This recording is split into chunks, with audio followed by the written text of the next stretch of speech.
बढ़ती ठंड को लेकर के अचानक से समस्या आ रही हार्ट अटैक और ब्रेन स्ट्रोक का। और आज रामकृष्ण नगर थाना प्रभारी की भी इसी वजह से मौत हो गई है। इस वक्त हमसे बात करने के लिए न्यू गार्डियन हॉस्पिटल के चिकित्सा पदाधिकारी अजय सर मौजूद है। जरा इनसे जान लेते हैं कि आखिर इस तरीके की समस्या क्यों आ रही है कि अचानक से हार्ट अटैक से मौत की भी बातें सामने निकल कर आ रही है। क्या कारण हो सकती है सर? एक तो पहले से उन्हें हार्ट की बीमारी हो, शुगर की बीमारी हो और अनियंत्रित हो और स्ट्रेसफुल लाइफ हो, तो इन सारे कारणों से हार्ट अटैक की समस्या बहुत ही बढ़ सकती है।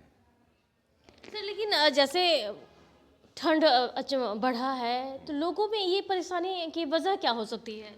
परेशानी की वजह ठंड में जो है फिजिकल एक्टिविटी कम जाती है और पहले से अगर शुगर की बीमारी हो, ब्लड प्रेशर की बीमारी हो, तो अनियंत्रित होने की संभावना बहुत अधिक रहती है और लोग दवा समय पर लेना भूल जाते हैं।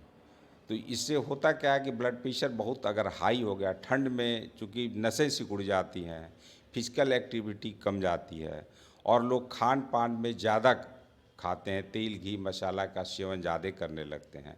तो ये सारी चीज़ें जो हैं शुगर की मात्रा को ब्लड में बढ़ा देती हैं, हाइपरटेंशन अनकंट्रोल हो जाता है और ये दो मुख्य कारण जो हैं बहुत सारी बीमारियों के जन्मदाता है। तो ये अनकंट्रोल होने पे स्ट्रोक की समस्या बहुत ही ज़्यादा हो सकती है और ब्लड शुगर हाई होने से स्ट्रोक भी होगा, हार्ट अटैक भी हो सकता है।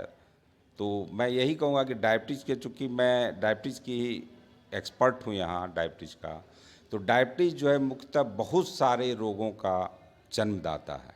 अगर ये अनियंत्रित रहेंगी तो किडनी की समस्या बढ़ेगी, हार्ट की समस्या बढ़ेगी, आँख की रोशनी पर प्रभाव पड़ेगा, स्ट्रोक होगा, मतलब शरीर के हर एक अंग को डायबिटीज़ जो है प्रभावित करती है। जैसे सर एक अवस्था आपने बताया कि एक उम्र दराज लोगों के साथ ये समस्या होती है, लेकिन अभी जो फिलहाल की जो बात कर ले तो न्यू जनरेशन जो यंग जनरेशन है उनके साथ भी काफ़ी समस्या हो रही है। उनका भी हार्ट अटैक हो रहा है, ब्रेन हेमरेज हो रहा है। तो क्या न्यू जनरेशन पर भी ये सारी चीज़ें हावी हो रही है? इसका मुख्य कारण है, एक तो खान पान बहुत ही गलत ढंग से हो रहा है। न्यू जनरेशन जो हमारा है, बच्चे बाहर चले गए हैं तो जंक फूड का सेवन, घर का खाना नहीं मिलना और through out stressful life lead करते हैं वो लोग। या तो करियर के प्रति बहुत सजग हो गए हैं लोग। तो पहले जो होता था कि लोग बहुत ही कूल्ड रहते थे, बहुत ही घर का खाना खाते थे और बहुत ज़्यादा मतलब स्ट्रेस नहीं था। तो स्ट्रेस जो है आज की डेट में बहुत ही बड़ा कंट्रीब्यूटरी फैक्टर है और खान पान।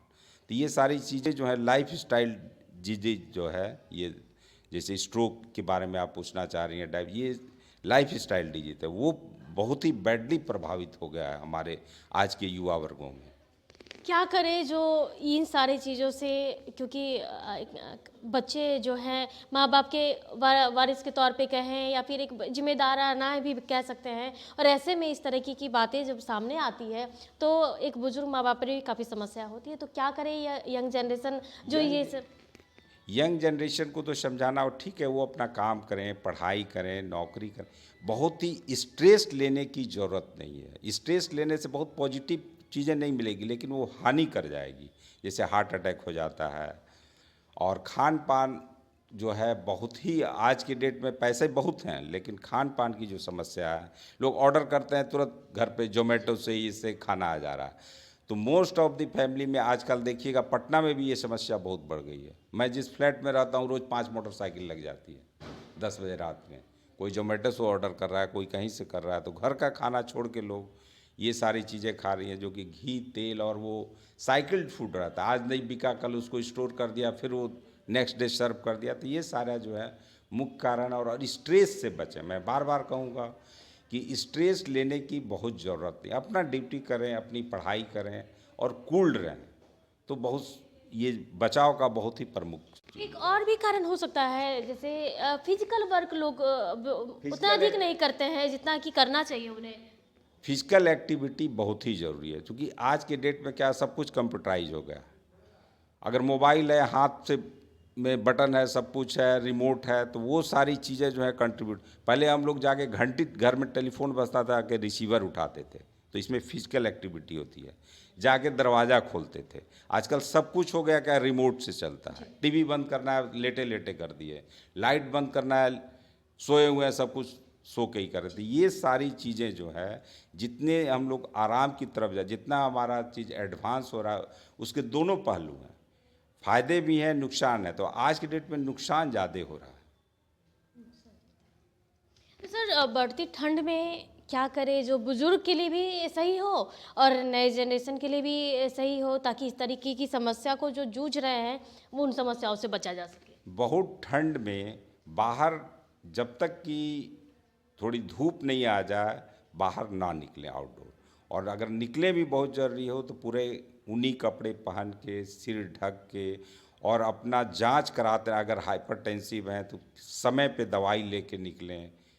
ये सारी चीज़ें बहुत ज़रूरी हैं। तो सुना आपने कि अजय सर ने हर कुछ बताया है, किस तरीके से बारीकी से अपने जो जीवन में रोज़ का जो दिनचर्या है उसे कैसे व्यतीत करें। साथ ही साथ जो समस्या आ रही है, बीमारी खान पान की वजह से भी आ रही है। सबसे बड़ी बात है कि कोरोना काल में भी कई सारी ऐसी समस्या, कोरोना के बाद भी ये समस्या आ रही है। तो ऐसे में एहतियात के तौर पर भी जो बातें बताई उस पर ज़रूर ध्यान देनी चाहिए।